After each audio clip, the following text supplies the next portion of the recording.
নমস্কার বন্ধুরা, সুপ্রিয়া কিচেনে আবারও আপনাদের সবাইকে স্বাগত জানাই আরও একটা রেসিপিতে। এই প্রচণ্ড গরমে বাড়িতে একদম খুবই সহজ পদ্ধতিতে আইসক্রিম বানাবো। এখানে আমি আইসক্রিম বানানোর জন্য নিয়েছি দেখুন রাজা বিস্কুট।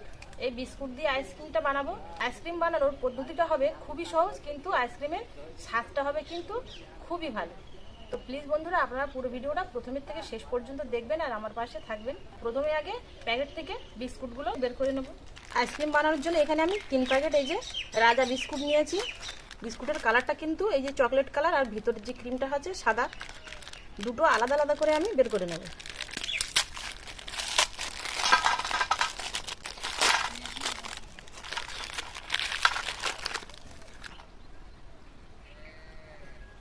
বিস্কুটের এই সাদা ক্রিমটা আলাদা পাত্রে তুলে নেব।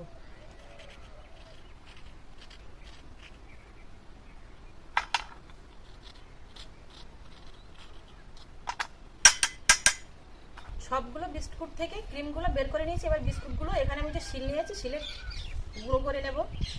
নিচে প্রচণ্ড রৌদ্র আর গরমও, সেই জন্য আমি আজকে ছাদে বসেছি।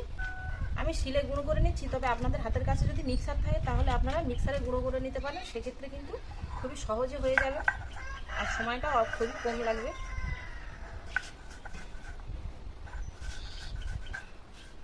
বিস্কুটগুলো একদম মিহি করে গুঁড়ো করে নেব।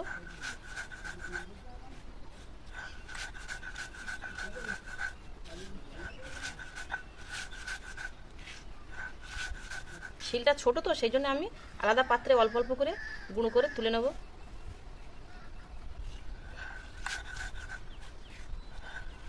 বিস্কুটগুলো সব গুঁড়ো করে নিয়েছি এই যে পাত্রে। বিস্কুটে এমনি মিষ্টি আছে, সেই জন্য এর মধ্যে আমি আর চিনি দেবো না। তবে আপনারা যদি এর থেকেও আরও একটু বেশি মিষ্টি খেতে চান তাহলে অল্প পরিমাণে চিনি দিতে পারেন। আর এখানে আমি 1 প্যাকেট গুঁড়ো দুধ নিয়েছি আমুলের। এই দুধটা এখানে যে উষ্ণ গরম জল নিয়েছি, এই উষ্ণ গরম জলে গুলে নেব।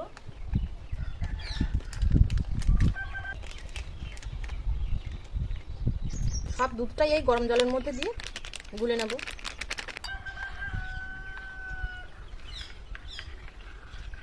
যে ক্রিমটা আমি বের করে রেখেছিলাম, এই ক্রিমের মধ্যে অল্প একটু দুধ দিয়ে বেশ একটু গাঢ় করে গুলে নেব। এই ক্রিমগুলোর মধ্যে অল্প একটু গুঁড়ো দুধ দিয়ে দেব।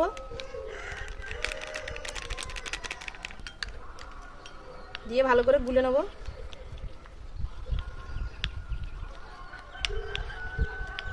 ঠিক এরকম গাঢ় করে গুলে নিয়েছি। এই বিস্কুটগুলোর মধ্যে লিকুইড দুধ দিয়ে দেবো।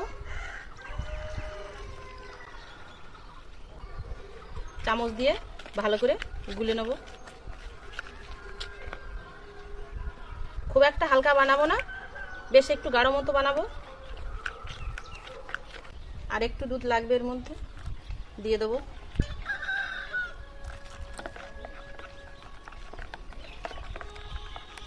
ঘনত্বটা ঠিক দেখুন এরকম রেখেছি। খুব একটা হালকা বানাইনি, আবার একেবারে খুব একটা গাঢ় না। এবার আইসক্রিমগুলো গ্লাসে ভরে নেব। আইসক্রিম বানানোর জন্য দেখুন এখানে আমি চায়ের কাপ নিয়েছি, তবে আপনারা চাইলে কিন্তু প্লাস্টিকের কাপ নইলে বাড়ি যে চা খান সেই চায়ের কাপেও কিন্তু বানাতে পারেন। কাপগুলো এই পরপর বসিয়ে নেব। এবার যে ক্রিমটা আমি গুলে রেখেছিলাম সেই ক্রিমটা এই কাপের সাইড দিয়ে একটু এইভাবে দিয়ে দেবো।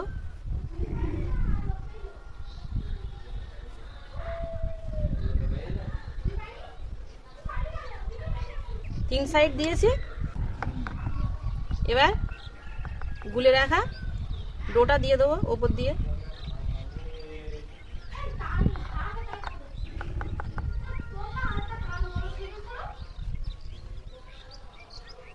একইভাবে সবগুলো বানিয়ে নেব। পরেরটারও সাইড দিয়ে এইভাবে ক্রিম দিয়ে দেবো।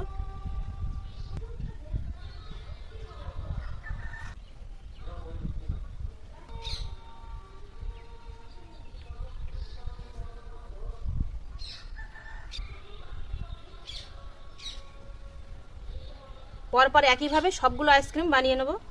পরপর 5টা কাপে আমি ভরে নিয়েছি। দেখুন এখানে আমি বাড়িতেই চটা কেটে এরকম মোটা মোটা করে কাঠির আকারে বানিয়ে নিয়েছি, তবে আপনারা চাইলে কিন্তু দোকান থেকেও কাঠি কিনে আনতে পারেন।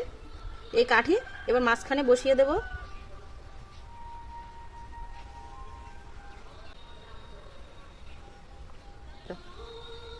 আইসক্রিমগুলো যখন একটু জমতে শুরু করবে তখন কাঠিগুলো আমি সোজা করে দেবো। এখন দিয়েছি তা কাত হয়ে গেছে। এবার এগুলো ফ্রিজে 3 থেকে 4 ঘন্টা জমতে দেব। তো আপনারা কোথাও যাবেন না, ততক্ষণ থাকবেন আমার সাথে। আইসক্রিমগুলো জমে যাওয়ার পরে আপনাদের সামনে আবার চলে আসলাম। দেখুন কতটা সুন্দর হয়েছে আইসক্রিমগুলো। এবার আইসক্রিমগুলো খুলে দেখাবো আপনাদের। দেখুন ওইভাবে খোলায় বসিয়ে রেখেছিলাম, কিন্তু খুব সুন্দর জমেছে, খুব আনন্দ হচ্ছে।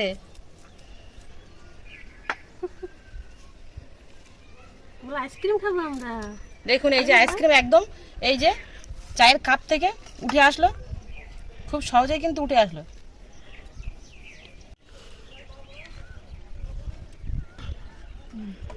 সবগুলো আইসক্রিম চায়ের কাপ থেকে বের করে নিয়েছি।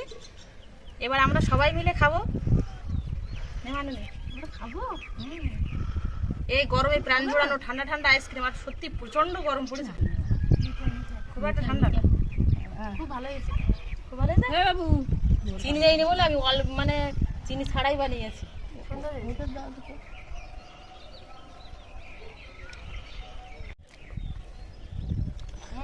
জীবনটা জুড়েই গেলো। সারাদিন গরমে আর রৌদ্রে জীবন যেন হাসপাস হাসপাস করছিল, আর তার মাঝখানে যদি এরকম ঠান্ডা ঠান্ডা আইসক্রিম পাওয়া যায়, এমনি জীবন জুড়িয়ে যাবে।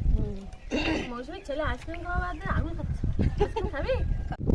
আইসক্রিমটা খেতে খুব সুন্দর লেগেছে, চাইলে আপনাদের বাড়িতে দেখতে পারেন এই গরমের সময়। আর বানানো লাগেনি, আইসক্রিমটা খুব ভালোই ভালোই বলো। হ্যাঁ। আর বানানো কিন্তু খুবই সহজ, আর ঘরে থাকা সামান্য কিছু উপকরণ দিয়ে। যে সকল বন্ধুরা আমার এই